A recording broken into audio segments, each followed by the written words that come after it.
CX breakdown. Turn it up, we're breaking it down. The good and the bad, the moments that matter, building loyalty, one conversation. Welcome to The Breakdown, the show where we take real customer surveys and read them back like game film. I'm Kim Battles. And I'm Lisa Lyle. We're both from the Daniel Group, where our whole job is helping companies hear what their customers are actually telling them. Every episode, we pull a real survey, break it down on both sides, customers' experience and the companies, what they actually should do. Because here's the thing, and we say it every week, the company and the customer are totally seeing two different scoreboards.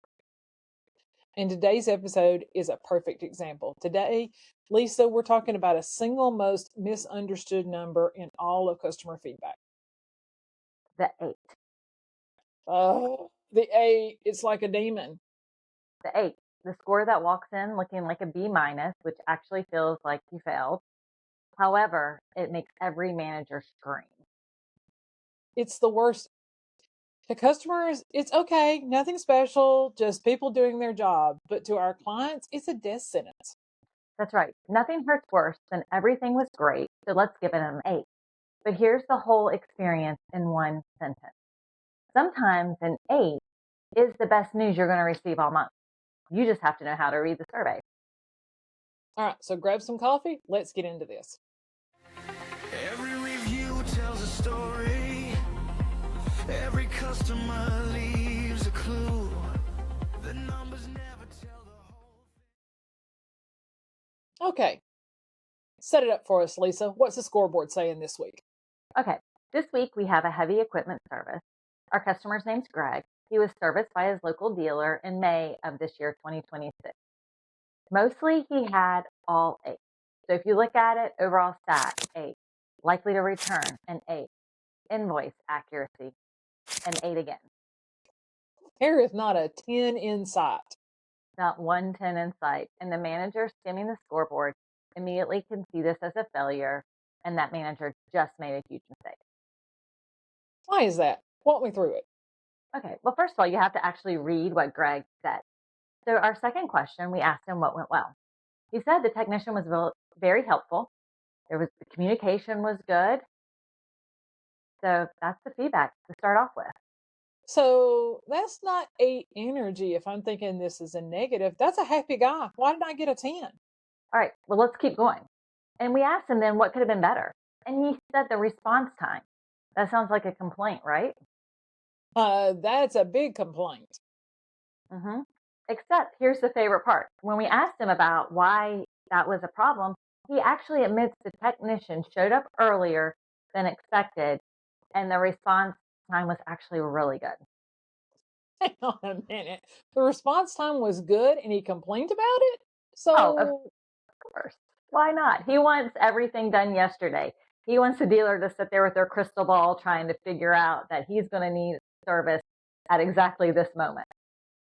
Oh, if we only had a crystal ball in this industry. So he's not really mad. He's just got different expectations.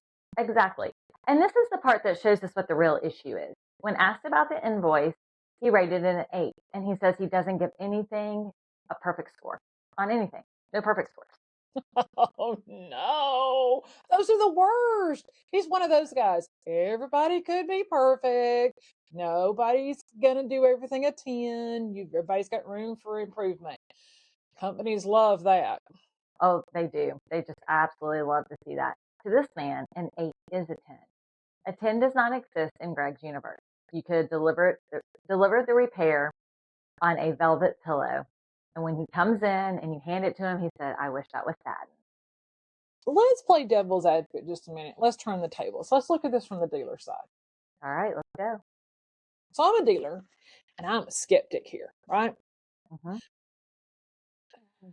His ratings don't match his words. He told us we were great. Everything was fine. I think he doesn't understand the scale. That's totally fair. And if all we had was a number to go on, a skeptic would be completely right.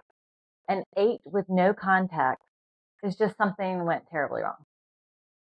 I think we should call this customer and explain to him that he was happy and he needs to give us a 10 because that's how we're graded as a company. Tim, that is a terrible, terrible idea. Hell, it's not the first one I've ever had. So why shouldn't I give him a call and coach him on the rating? What makes Mhm. this different? Well, first of all, there's two things with this one. First was the comment, which was what we just walked through. And second, we actually happen to know exactly where Greg is coming from because this is not the first time we've actually talked to Greg or the sealer. So we've surveyed him before. Can we pull that old survey up? Absolutely. In 2022, same Greg, he's still at the same company, and Kim, totally different. This one was a bloodbath. Overall satisfaction, 5. The recommend score, a 2. A 2? Are you kidding me? No.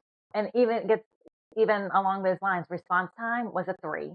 And the comment said they charged him for 2 repairs. They didn't fix it right the first time. The machine was down the entire time. The technician took weeks to show up. And then once they said it was fixed, they had to come back out to fix it again. If I'm this customer, I am pissed. hmm And you know what? He actually said that in his own words. He said that if our scale went to 0, he would have given them a 0. So 2022, we're a 0. Now we're giving 8s. And I'm thinking that's a bad thing because he's giving me an 8 and not 9s and 10s. Yeah. From a promoter score coming from a 2 to an 8, that's a huge jump, especially for someone who's a tough grader and doesn't hand out perfect scores. And you know what? Here's the detail that I absolutely love.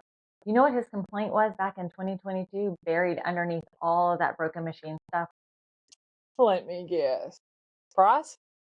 Price.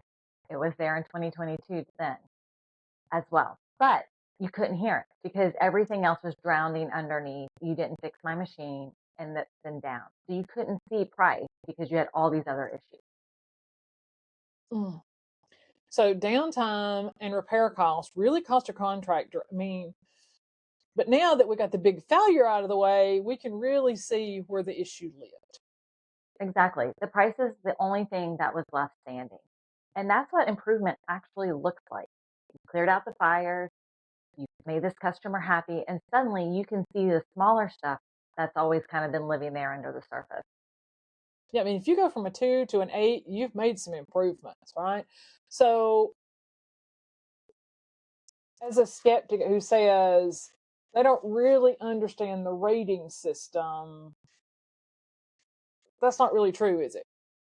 No, you actually have to look at the full game footage. You can't look at one specific play or one specific piece. There are two different visits, major difference on ratings that boils down to price. So, Kim, what do you think our lesson is? Well, the number feels like the headline, but reality, the comments are the story, and you can't manage a customer off of headlines alone. That's right. An 8 from a happy, tough grader who climbed out of from being a 2. You got to protect that with everything you've got. Thank this customer. Keep the technicians you like. Have an honest price conversation continually throughout your service with them. Lisa, let's touch on coaching on the score for just a minute. I know that people want to do that, like that's their instinct. Yeah. And it seems like that's a great first step is I've got to teach them. But you know what? Customers are smart. They actually know the rating and how that system works. Everybody knows a 10 is better than an 8. Yes, that is true. If I'm trying to get 10 yards and only get 8, I'm going to come up short on my first down, right? But what if my manager holds an 8 against me? Because, if you play a good football game, if I need 10, I only get 8, somebody's going to take my ball away. Then it's up to you to deliver the best service experience possible. In this case, Greg needed to feel like he was getting value out of the full service that he was receiving based on the dollar amount he was spending. So we're not necessarily perfect, and we'll get 8s from time to time, but if we're delivering a premium service to match the premium brand that we've sold our customers, they can now justify in their minds that added cost for that service. Absolutely. Just think about it this way, it's the difference between a great Mexican restaurant and Taco Bell. Oh my God. I paid $35 for two people to eat Taco Bell the other day, and there was no margaritas. But let's not go down that rabbit hole. Th- And Kim, that's the take. Any final last words? Well, I'd say go look at your own eights this week. Don't pay attention to the twos and the tens. Let's focus on your eights and actually read what the customers wrote. And if they didn't give you anything, pick up the phone and call and just thank them for taking the survey. Don't coach them.